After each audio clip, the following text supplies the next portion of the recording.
Good evening, everybody. Just before I introduce John, who's going to be saying the ghost stories, I'd like to welcome everybody here. But first of all, I'd like to say that we've got one of our members that comes here regular. She's fighting for her life in hospital. She's on a ventilator, fighting COVID.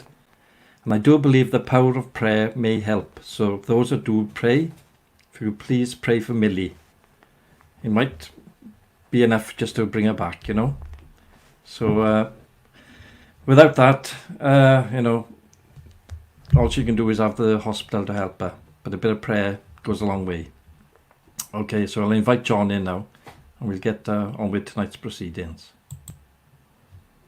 All right, John? Good evening, everybody. Evening, Gary. All right. Yep, will you to start straight away, guy? Yeah, up to you. Right, do a nice introduction like I always do. Coming up, there are some ghost stories which I believe are true.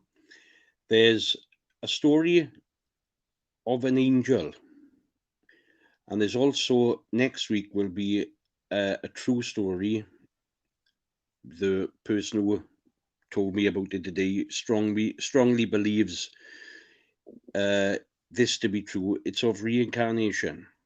The gentleman concerned has been murdered, and his life and the life of the person that he said he was reincarnated from are so parallel. It's too coincidental. So that's next week. So it's all paranormal things that we'll be doing here. I can't do it without your help. I am running low on stories. So please, if you've got any, please could you message Gary or myself through Messenger. So without further ado, I will carry on. This story is been sent in to me by an old school friend of mine. It must be old because, gosh, I'm 53 now. And she's titled it The Story of an Angel. It's a very short story, but she swears it's true. In my last year of university, shopping one Saturday afternoon, I got stuck behind one of those groups of slow walkers who walk side by side, taking over the whole pavement. Being young and impatient, I stepped over the pavement into the road to get around them.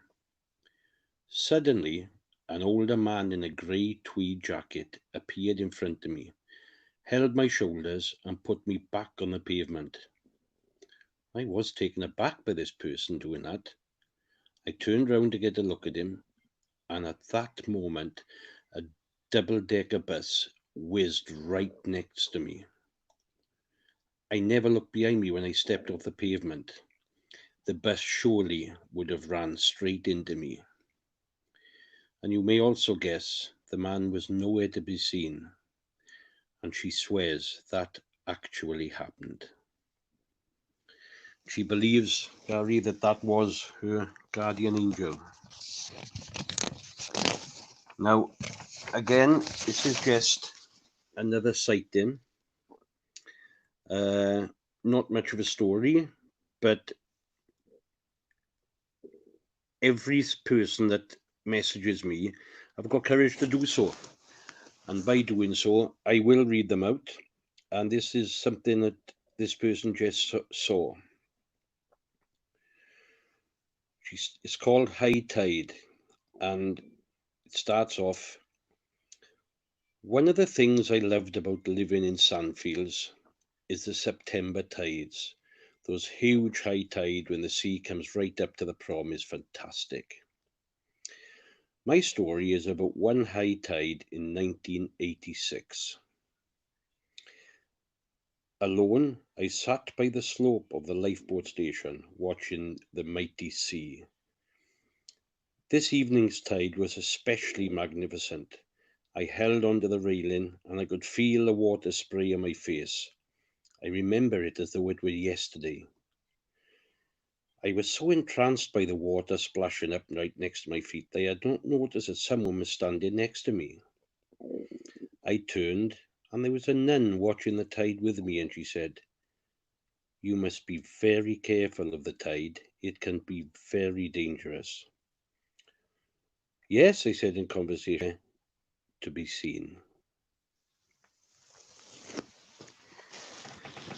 Now this one, it's quite short, but this affected this person quite a lot because obviously she was young when this happened and she still remembers it. This one is from Jackie. This story is called, well, I've named this as Pulling My Leg, but it is a true story. I'm not pulling your leg. I was still living with my mother. Every night, I was just going to sleep, I'd feel my bed go down like someone was sitting on it, and I'd feel an arm over me, hugging me tight. I was petrified. This went on for a long, long time, nearly a year. I'd be shouting in my sleep. And one night I woke up and I was actually punching my headboard. I told my mother and father all about it, and they totally believed me. It went on night after night, and nothing I could do to stop it. I just didn't know how to do it. My mum and dad didn't have no clue how to do it either. Now, her mother and father owned a pub, and the school janitor drunk in it. He was a member of the psychic church. He said the next time I felt it, I was tell whoever it was that I wasn't scared of them and to ask if they would leave me alone. But she did this, and since that night it never happened again. But can you imagine that happening to a young girl? That must have been incredibly scary. Now this is the last one I have for this evening.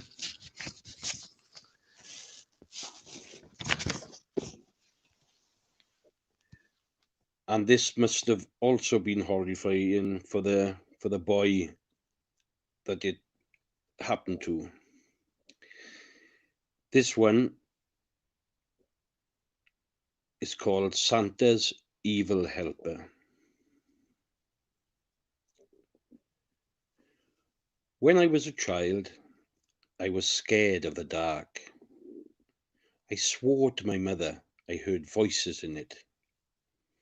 They weren't evil, but they weren't familiar voices. They weren't voices that I knew, so they scared me.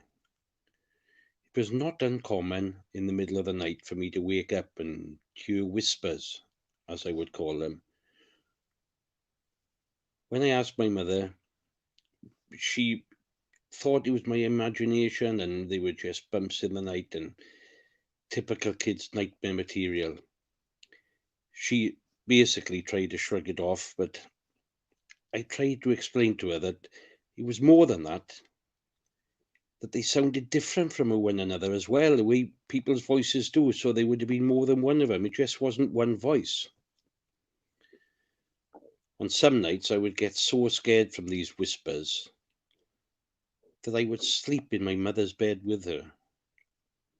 It was an added bonus that the bathroom was directly outside her bedroom door for my late night toilet activities. I should add at this point, when walking out into the hall to go to the bathroom, you look directly down the stairs that will lead into my living room in the first floor. My mother's bedroom was on the second floor. On one such night around Christmas, I awoke and felt the need to go to the toilet. I walked out of the door and distinctly heard the phrase, "look." To my astonishment, a red light, almost like a spotlight, was cast upon the wall at the very bottom of the stairs. The light had no other source. It was by itself. I was mesmerized by it. Being a little kid, and it only been a few days from Christmas, I knew what this light was. It was Santa. How else could he get into my house to know that I was being a good boy? I was so excited, I began walking down the stairs to greet him, picking up my pace after the second step as it began to creep off the wall and fade into the darkness in my living room. That's when I heard him. A very strong baritone voice, different from the others. And it was not at all like my father's. It said, "Stop, right now, go back up them stairs." Well, as you can imagine, I listened. I turned around, and what happened next, I'm not sure I would believe if somebody had told me the same story. After reaching the top of the stairs, I heard a very loud crash that sent me running back to my mother's bed, where I jumped straight under the covers and stayed there the whole night. My mother didn't hear a thing. She just slept through, and I was too scared. Eventually I fell asleep too. Well, when we awoke the next morning, there was lots of little Christmas lights my mother had put on the railings down the stairs, and they were pulled straight down to the bottom of the stairs, some broken from what seemed to be a forceful tear, laying in a single pile. The dry sink in my living room had fallen from the wall. My mother could not explain it. My father was worried we had been the victims of a burglar. My sister was crying. There was nothing missing. Nobody had broken in. There did not seem to be any reason this had happened. And then I saw it, and I kept quiet about it. I was so afraid that I could not force the words out of my mouth. Still haven't said it to this day, except now. There, on the edge of the wooden dry sink, which had been facing up, with 3 indentations where the finish on the wood had been worn, almost as if in a forceful grip, something down the head grabbed it and threw it down. That was what the bang was. I was terrified. After that day, I never heard a single voice again. I do not like to imagine what was waiting downstairs for me that night, if it was anything at all. But I can tell you, the reality was that something had physically acted upon 2 things in my house near the bottom of that stairwell. After this, I never heard another whisper again, which is sad, because in some ways, I would have liked to thank the man with the baritone voice that had stopped me from going down those stairs. This happened when I was 7. I am 20 years old now, and because of this incident, I am still afraid of the dark, especially shadowy stairwells. That's the end of the stories for tonight.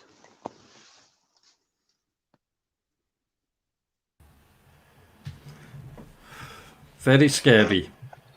What do you think of that then, Gar? Now, but I do ask you viewers, please, that I am running out of stories. I have got another 2 for next week, so next week is fine. But I do need new ones, you know. Yeah. But again, please don't make them up. There's no need to make them up. There are plenty out there. Just have the courage to send them in. Yeah. I've got one from Glencorrog, as I was talking to earlier. I just got to get it all together, you know. Sounds like a very good one, Gary, and that you know that's a scary one, because we know what happened in the end, you and I, but that was a scary one as well. So if you can get any more information on that one, that'd be great. I will, yeah. I'll do that this week now. All right. Should we have a look at Andy's photograph? He got a photograph that he'd taken during the week, and it shows some sort of form there, you know. There it is. Now this is a museum near where he lives in Birmingham, but clearly in the middle of the photograph there's something there, something standing there, and he's going to send this into the museum. I guess they know what it is. That's a very distinct figure, that, isn't it? Yeah, it is, isn't it? So, and it looks like it's an old person with a bonnet on. So, as if it's in a Welsh costume, really, that, isn't it? It does look like a Welsh costume, doesn't it? But people used to wear bonnets and times gone by, didn't they? Old women. Yeah, of course they did. Yeah, like So- fisher women used to, and he's right by the dockside there, by the looks of things. That's right, yeah. Now, then the other thing is that we'll have a look at them photographs again of all the ghost sightings. It's neat. If you have a look at the red circles, you'll see the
there we are.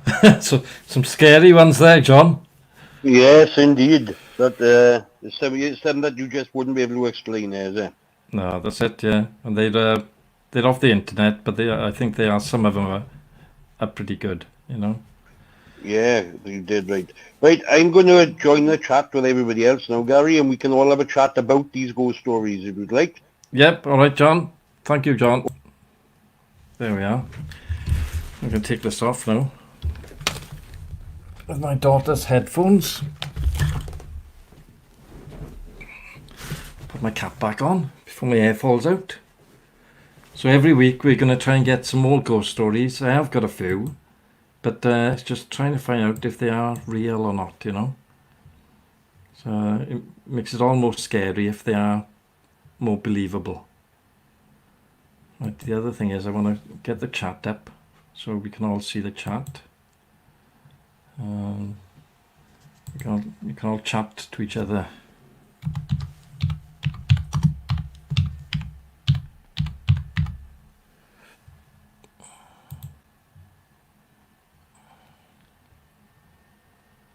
Just 2 seconds.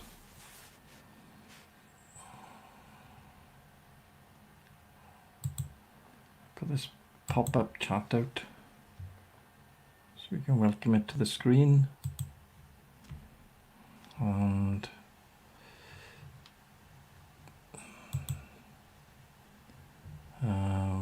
share screen. It'll be 2 minutes now just doing this.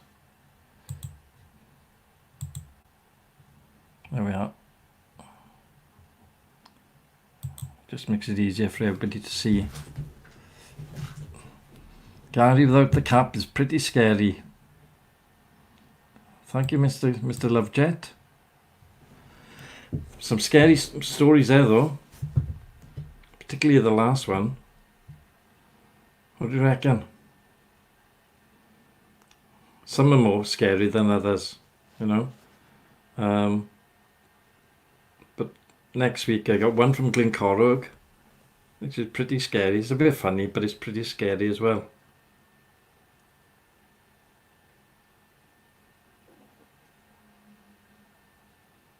Plenty of haunted places there, is there? Oof.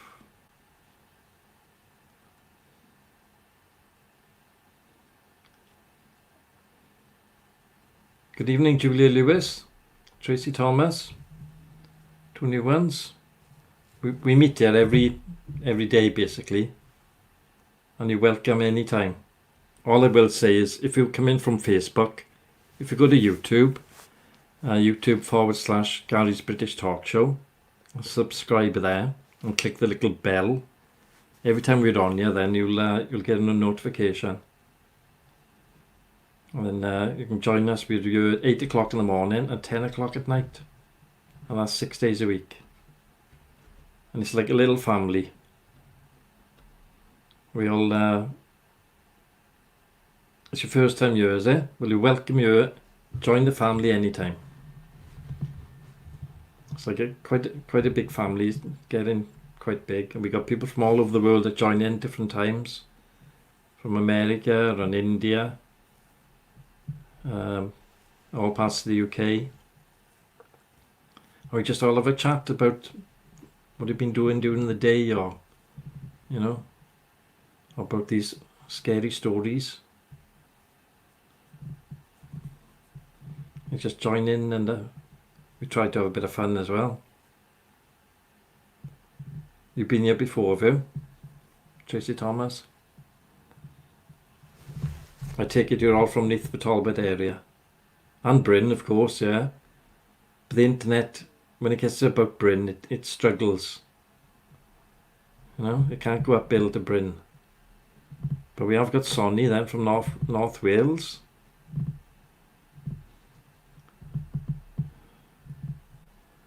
So, but like I said earlier, one of our regulars, Millie, she caught COVID and she's struggling. She's on the ventilator.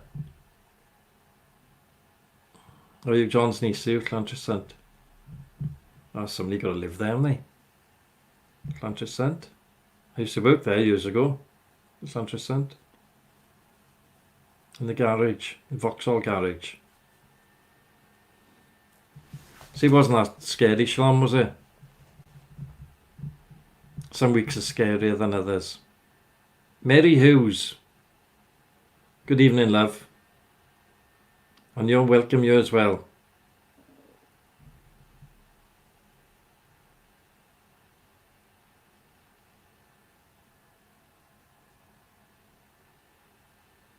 There we are.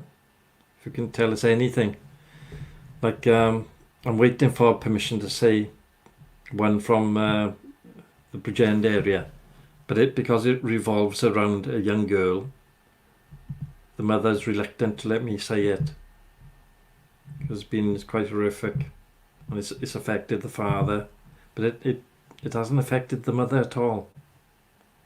Which is, she's like, I don't know, she hasn't been haunted by it. But the little girl, sort of, she thinks it's a friend. That's how the mother and father have said it's your invisible friend. But the father, he's had nightmares.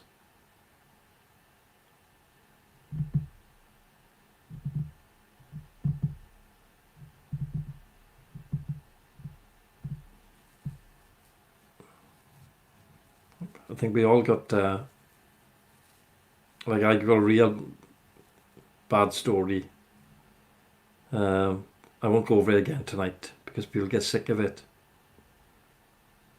But I was working away and I was attacked.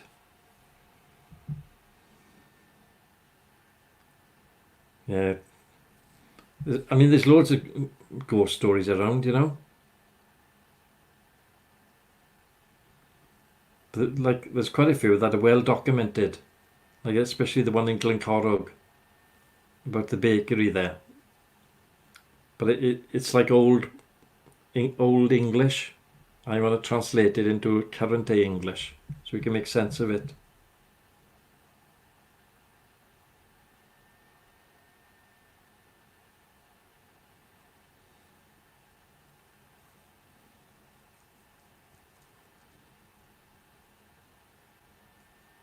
Yes, listen to Dad now, Danielle. And John has got a very, very somber voice.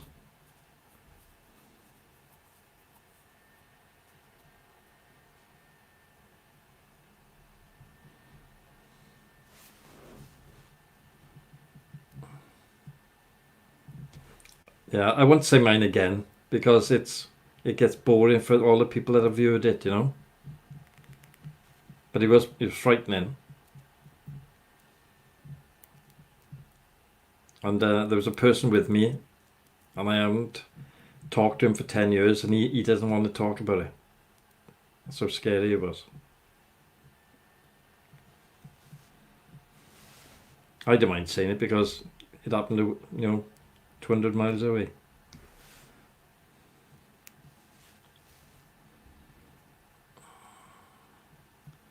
But it was scary.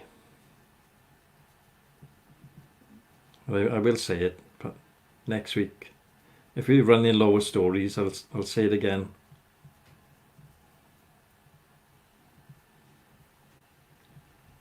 Because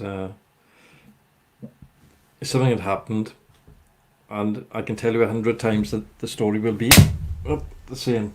What to do? There's a moth. I was talking to John earlier, and it flew out of his pocket.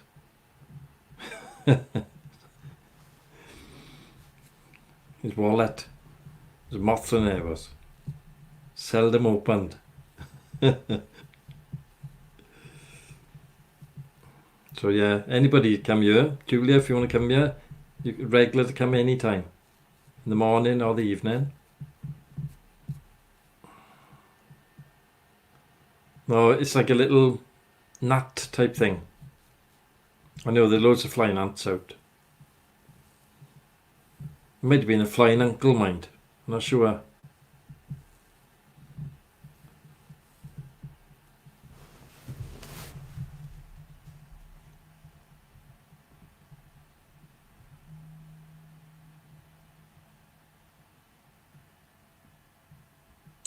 My brother's a pastor. So I'm covered by there, I think. But I would never go to that building again. Tell you that now. Too scary. Nearly killed me. So bad it was. But yeah, I might type it out, and John can he can relate it back to you.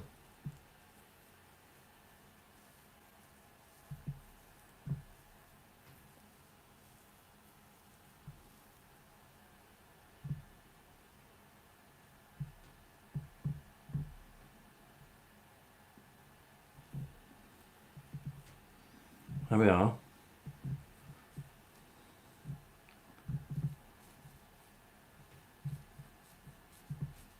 Look, you can either send them to me, Julia, or to John.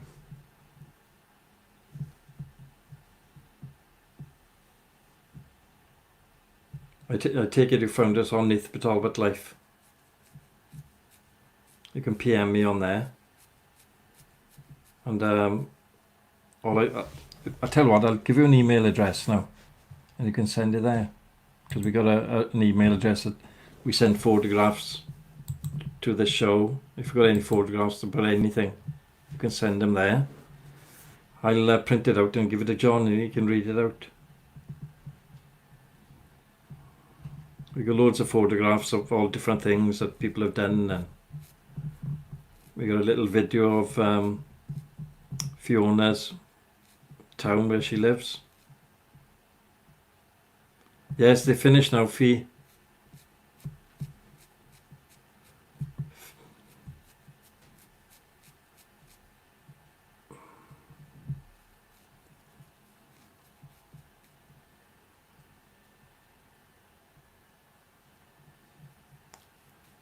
Fee was hiding behind the sofa, John.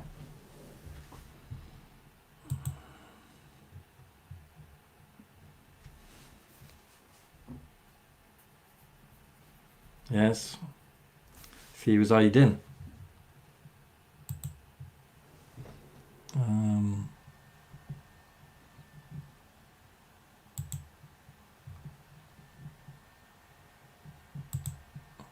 Yeah, send the photos or anything. If you've got any stories or ghost stories, if you send it to that email address, I can print them off and give them to John, and then he can read them out.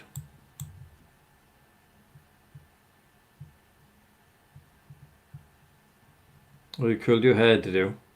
Well, if you'd listened to the stories, we would have curled your hair for you, Fee. With non-mechanical ways.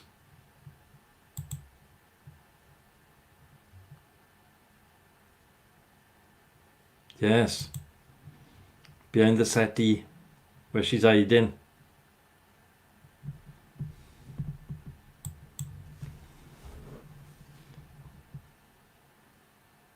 I think when the COVID's gone a bit now, John, we'll pop down to the Prince in Mowdlam. I'll pick you up. We'll go down there and we'll have a word with the guy down there, because upstairs is quite heavily haunted.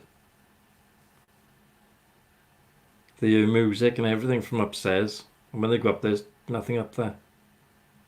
But it used to be a courtroom, I think, courthouse.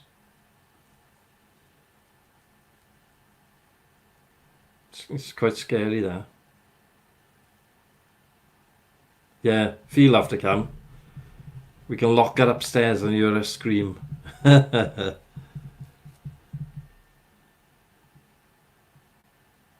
it is really haunted there. Well, all the stories we got, we try to look into them to make sure they are as truthful as possible. Otherwise, there's no point doing it, you know. But there are loads of places. Like there is a tree up in Goitre somewhere that they used to hang people. And that area is heavily haunted as well.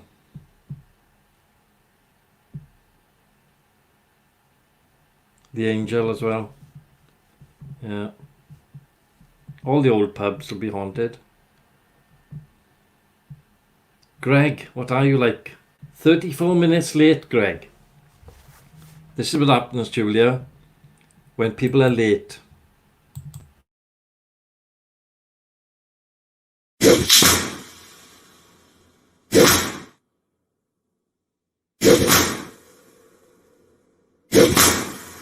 There we are.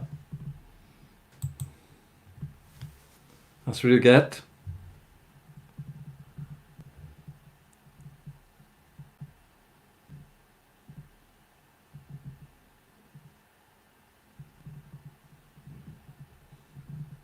I know.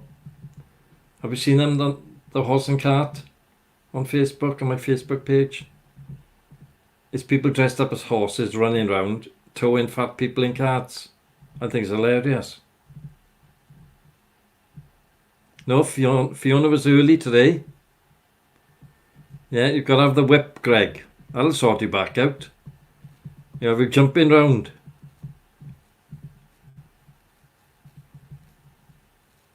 It's quite... Oh, look. Total buffoon.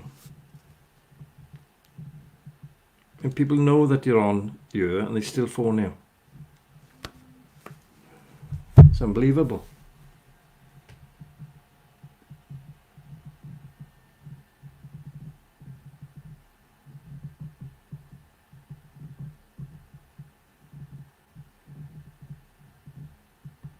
You crapped yourself, something to do. See, keeping you alert. We gotta keep you alert on you, right? Oh.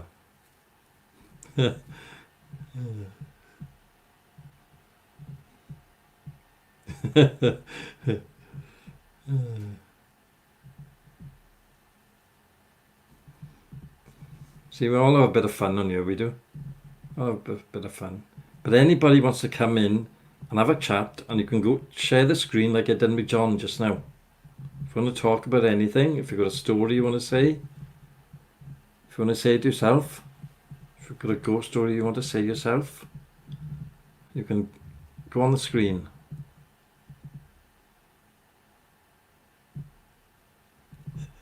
Hey, Thea, you don't need my help doing car crashes. You got your own way of doing it. Fee is only passed the test recently, but when she goes out on the road, everybody else gets off the road. It's raining again in Margam, is it? I don't mind, I'm inside.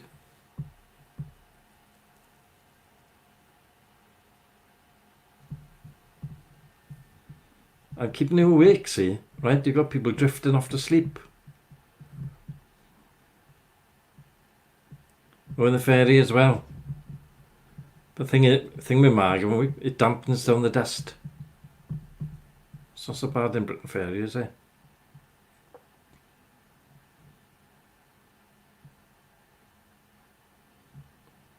You've never crashed a car. How does it look like it's been crashed then?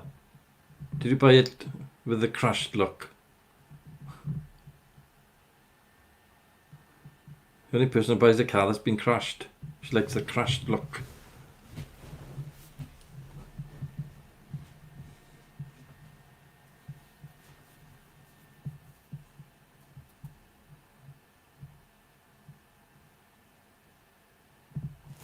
You're in the ferry as well, are you, Julia? Carrie's in the ferry. Do you know Carrie?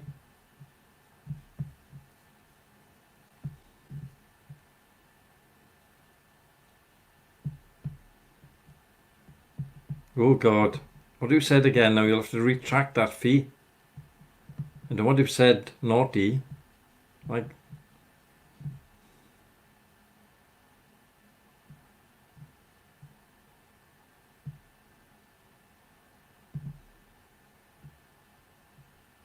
Oh, you know which of that.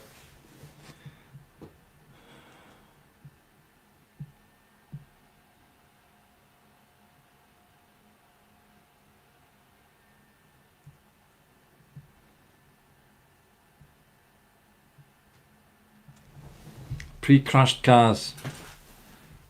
Yeah, I could set that up. Don't get a new looking car. Have a pre-crashed car. Never be stolen.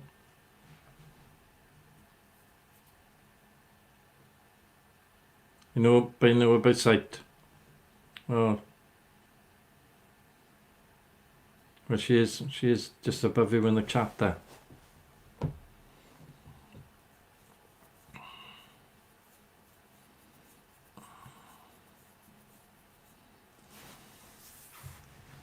Yes.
Is that right, Johnny? Crap jokes by Johnny Lovejet since 1970. That's when he wrote them.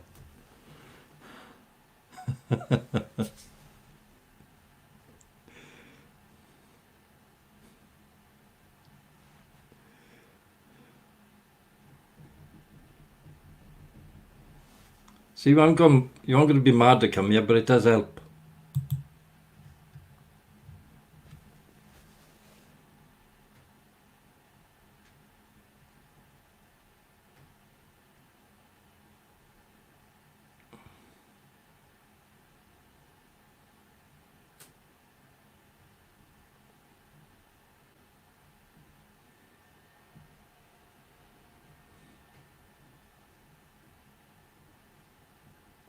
You're having a new car, you?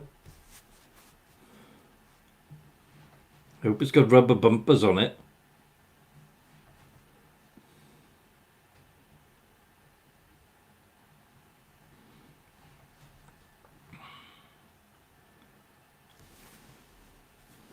Anybody else looking in now? There's three people on Facebook. Come and join us. You're all welcome. And we won't talk about you. Not straight away. Till we get to know you, then we do talk about you. You never hit the bumper either? Time will tell. You're still relatively new at it, Fee. Summer holidays are back on, are they?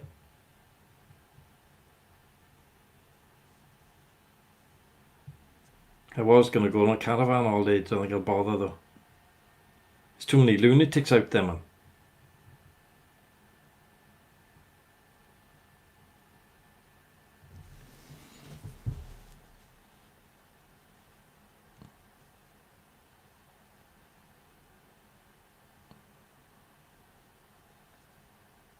Yeah, but people are like Alcy Shalom. People are nasty. People are downright nasty.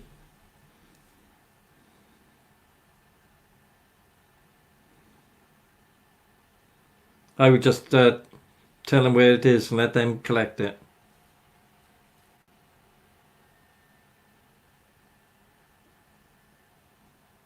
Yeah, it's funny that Fiona, isn't it? We're talking about Fiona and all of a sudden she pops in. See? It does work.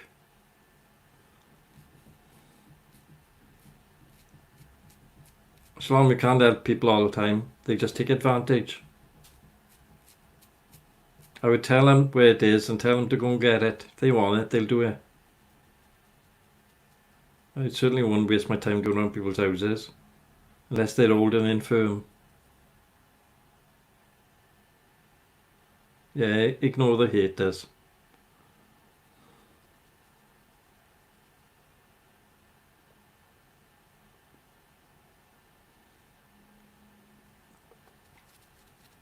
Yeah. People will take advantage, see. Right? 1 week you'll be delivering spuds, or can you bring me some bananas next week? Then they want tinned fruit then after that.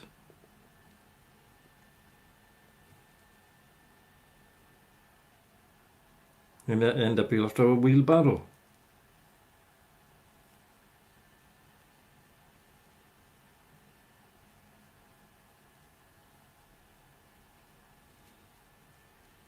To charge them 5 pence then for the bags.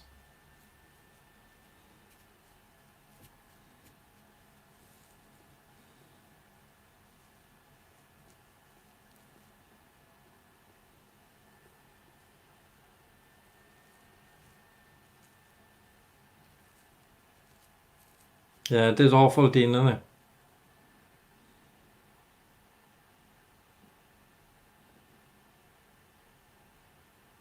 Yeah.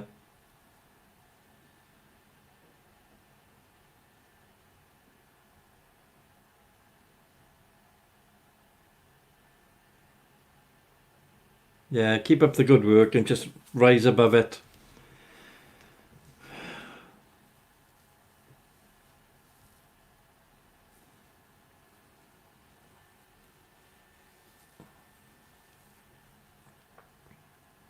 Because there's an old saying, you can't please all the people all of the time, only some of the people some of the time.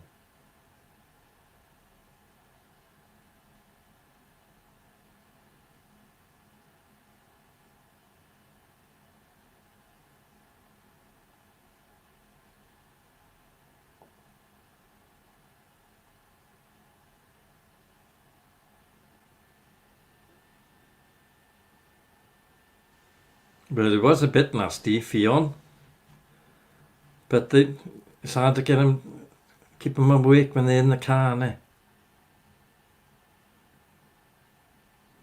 The vibration of the car sends them to sleep, see, doesn't it?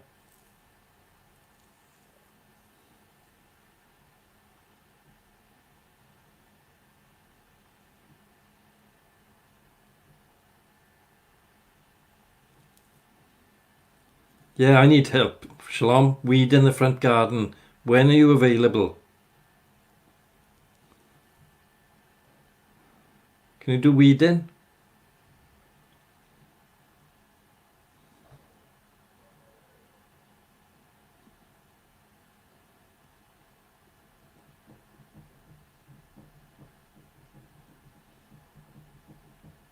Are you weeding? Ironing? Washing? Hoovering?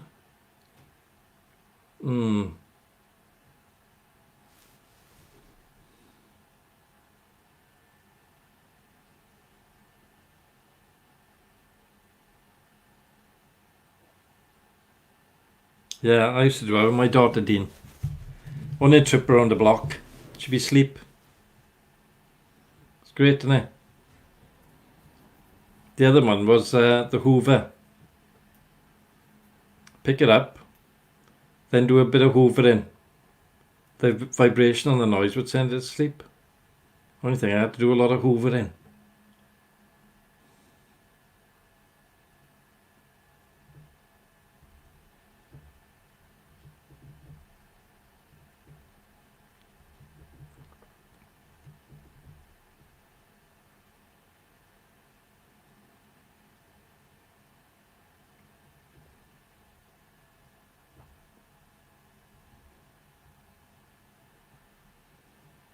Yeah, but they will see Shalom. They're horrible. Take advantage. Once they do it once, they keep on doing it.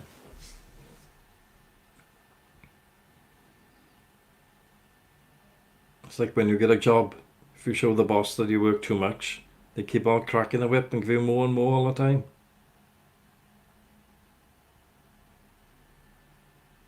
Seen 2 parts, is that crap, is it?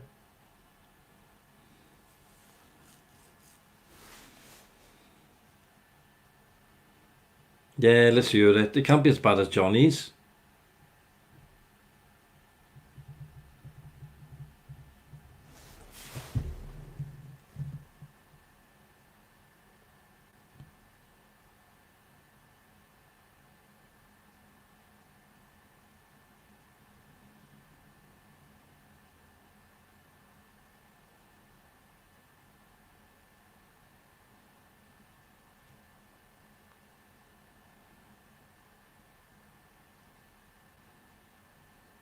Ah, that's a good one. Yeah, I like that one.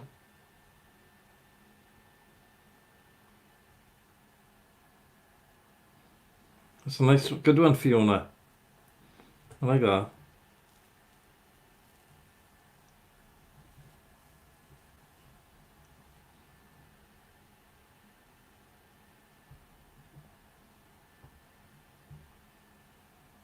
It's a good one, though. I like that, Fiona. Not as bad as Johnny's 1971s.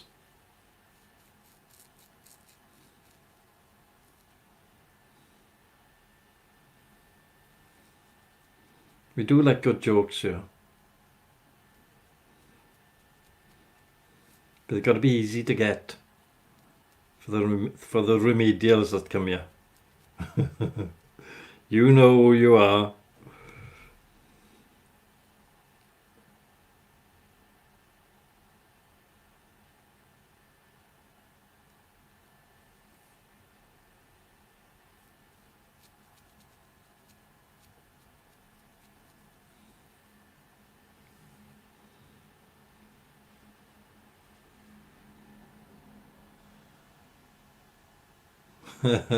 Good one, Dean.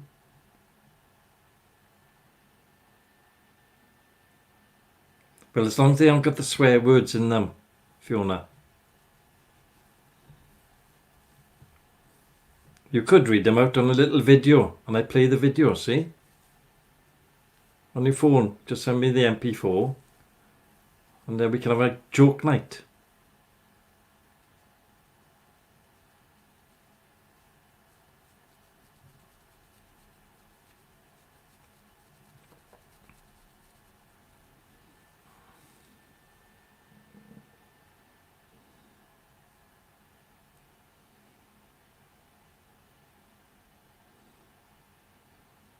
Yeah, that's a good one. Sonny, I like that one.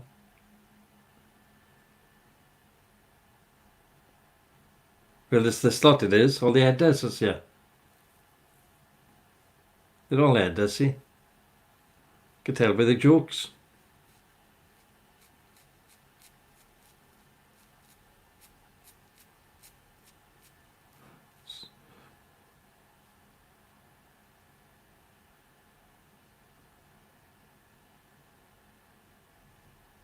Oh, look, Johnny's coming back with a good one.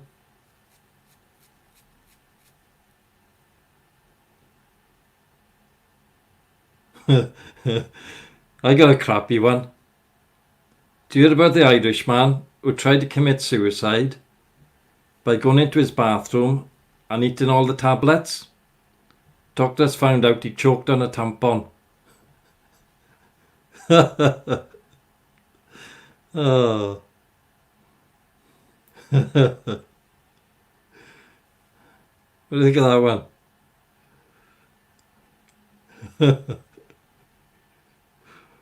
Oh.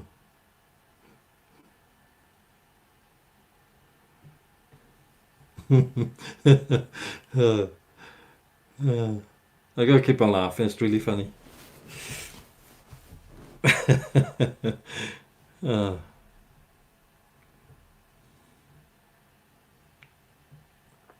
Oh. Any other crappy jokes here? I've got loads of crappy ones.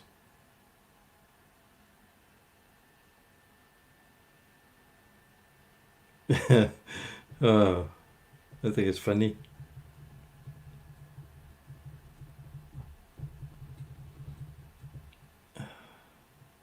Come on, any more? Any more jokes out there?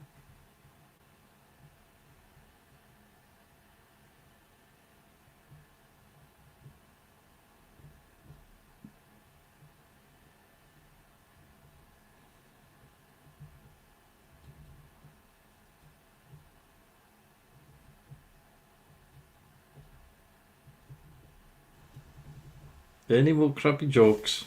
Otherwise I'll have to say the rest of my crappy ones. And they are crap. Why did the chicken cross the road? Don't know. Why did he cross the road?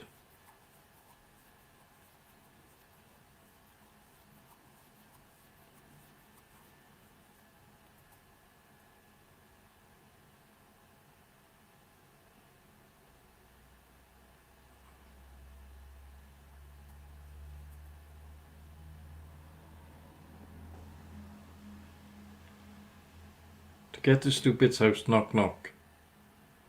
Oh. Don't get that one.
I like that one, John. Two lions walking down Blackpool Promenade. One says to the other, it's quiet for a bank holiday, isn't it?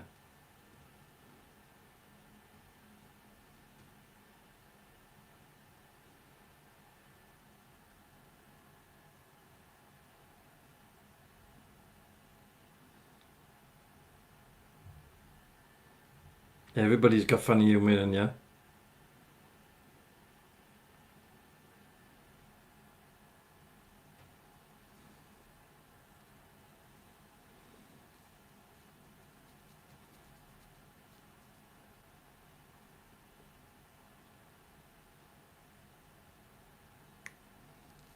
What's that? The joke show. Joke night.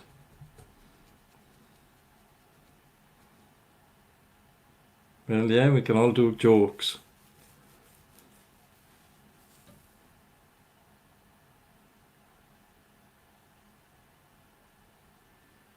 What's the best thing about Switzerland? Don't know.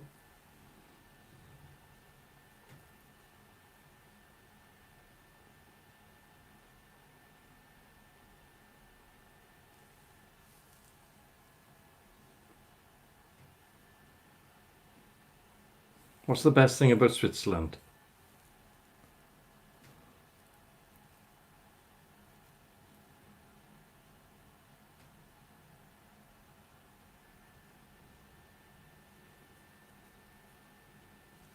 I don't know, but the flag's a big plus. Yeah, I like that one, Dean.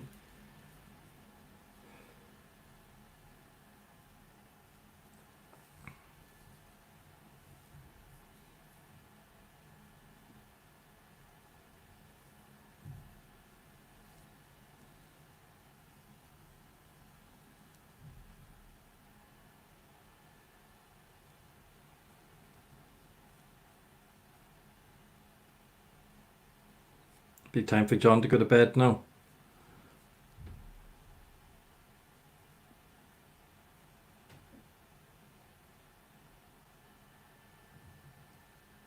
Oh, we had that one last night, Dean.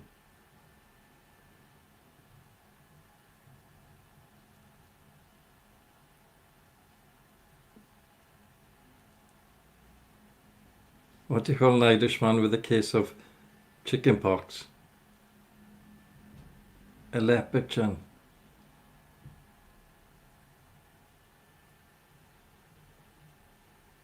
Read lips. Oh yeah, we had that yesterday, didn't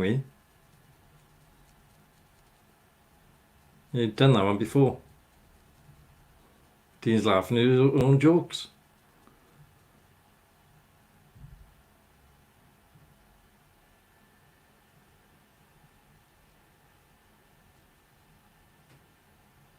Oh, I like that one, Johnny. I used to have a racing snail. I thought it would make him faster if he removed his shell, but it made him more sluggish. Oh, I like that one. It's a good one.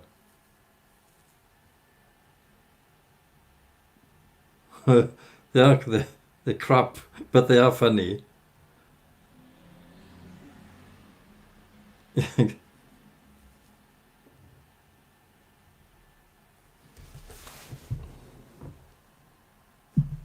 Shalom. I found a lettuce up your bum. It's not the tip of the iceberg.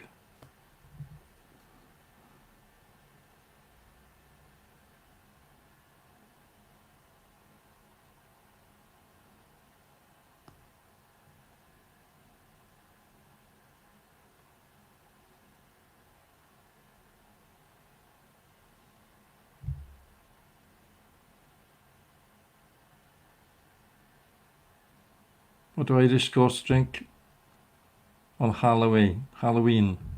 Booze. Oh gosh. Have we got crackers there in the opening? The jokes, Fiona.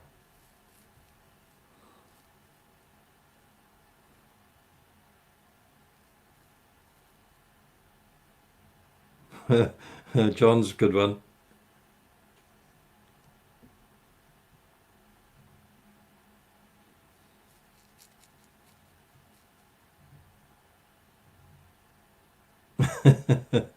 They all are going down like lead balloons. Yeah, have a good night, Fee.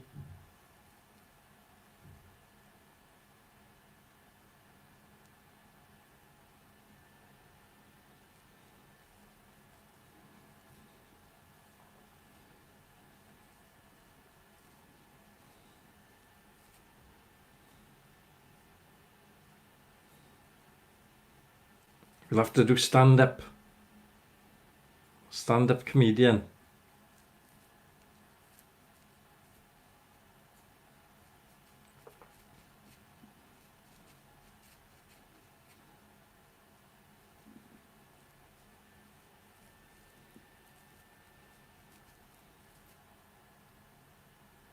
Right, good night, John. Thank you for the services tonight. Scaring everybody. Why did the chicken go to the seance?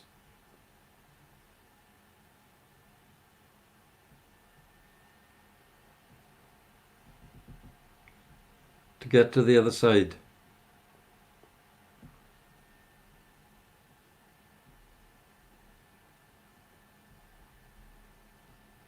Do you hear about the Irishman who took his cat to his first service and got stuck between the church doors?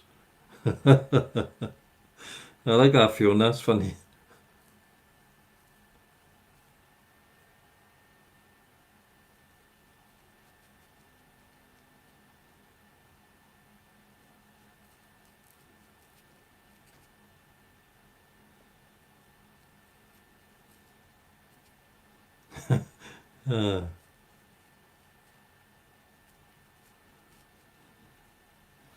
Dean's come up with good ones, so he's cut and pasting now from Google.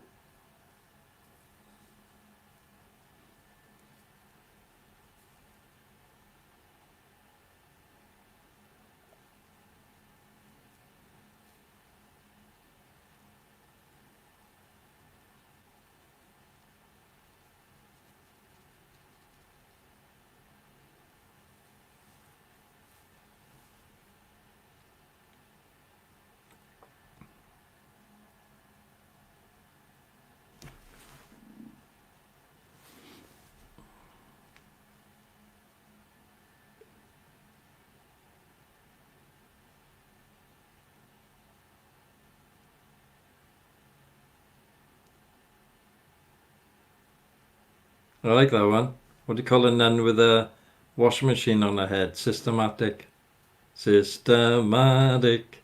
Oh, yes.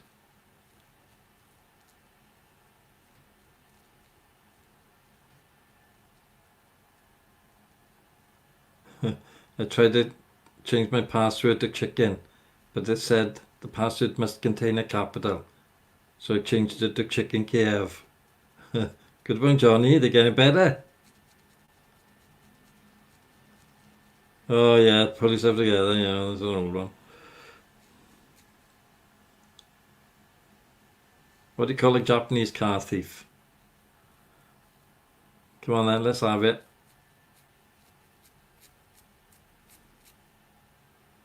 Tommy Tukamoto.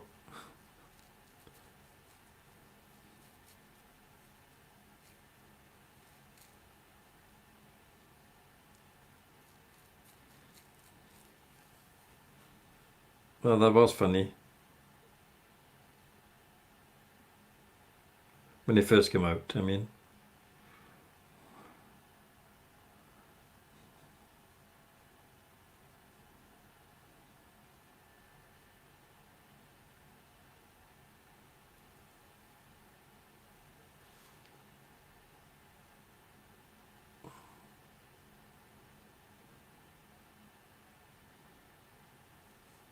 See, they've all got it in you to do some sort of jokes. So I think we should have a joke night. So Friday nights are ghost nights.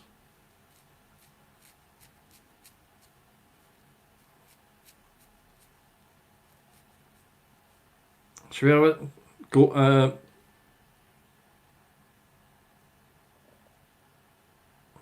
Oh, don't worry, we're all together, Sonny. I don't get half of them.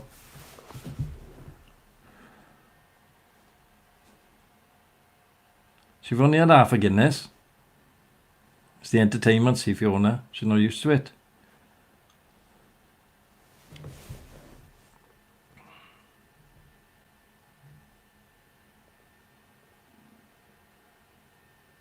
Oh, Dean, you'll have to retract that. Can't have smut on you. And for that, you've got to have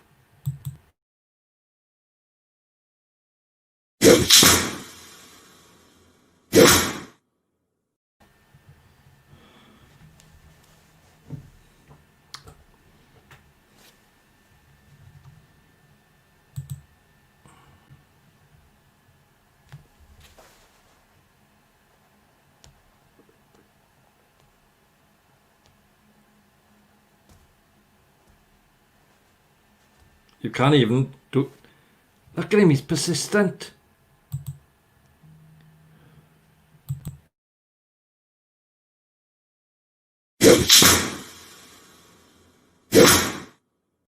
You won't be able to sit down.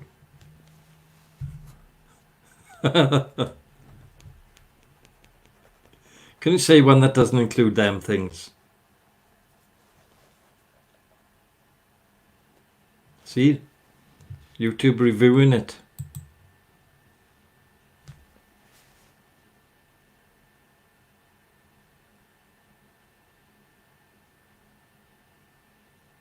Tommy took a moto, man. Tommy took a moto. So it's Chinese, but with a bit of a Welsh accent. Well, he's trying to say something. It's not bad language, but YouTube will not allow it.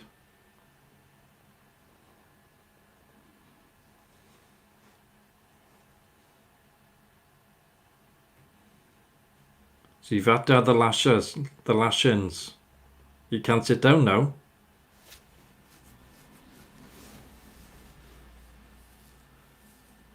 He's the only one who's had 2 lots of lashings in one night.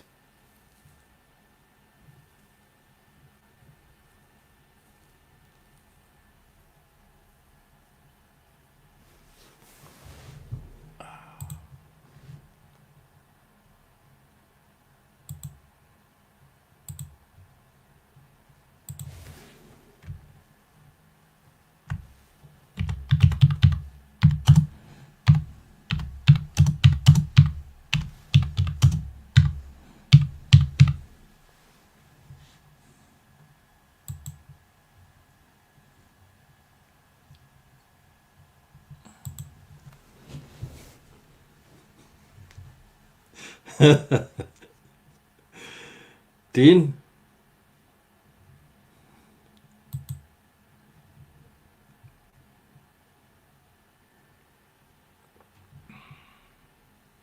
Greg had one as well, mind.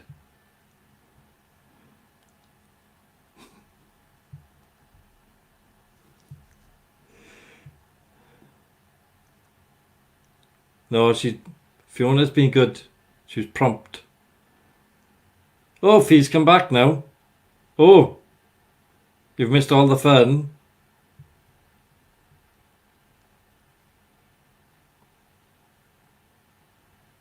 Oh, good one, Johnny.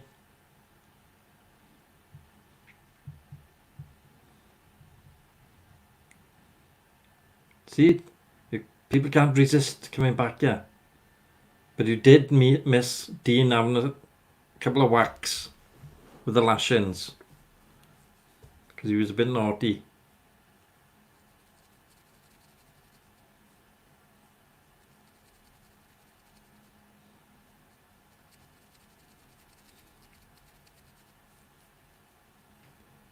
Craig had it as well earlier. Craig was naughty. So you had to have it.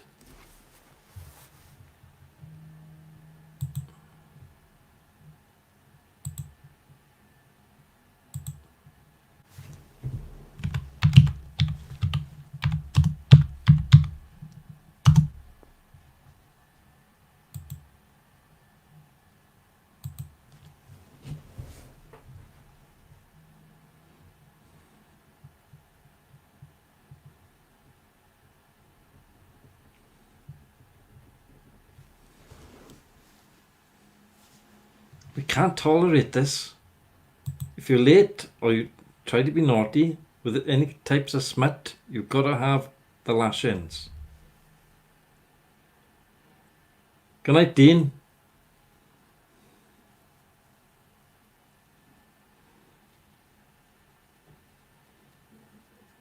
Dean's holding his head down with embarrassment. He's got to go.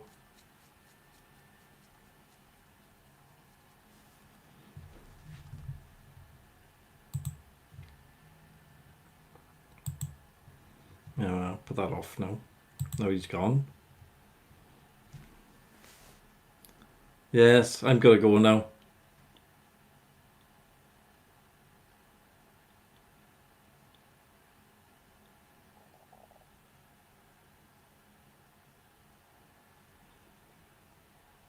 Yeah, put some cream on. You'll be okay. Have your wife to do it. Bit of fun for both of you. See, we aim to please. Yeah, good night. We're all gonna go. I'm gonna put my phone back on. So see you tomorrow morning, 8 o'clock. Have a pleasant night. Please remember about Millie in your, if you're gonna pray or whatever before you go to sleep. You never know, the power of prayer just may do it. Good night everybody and God bless you.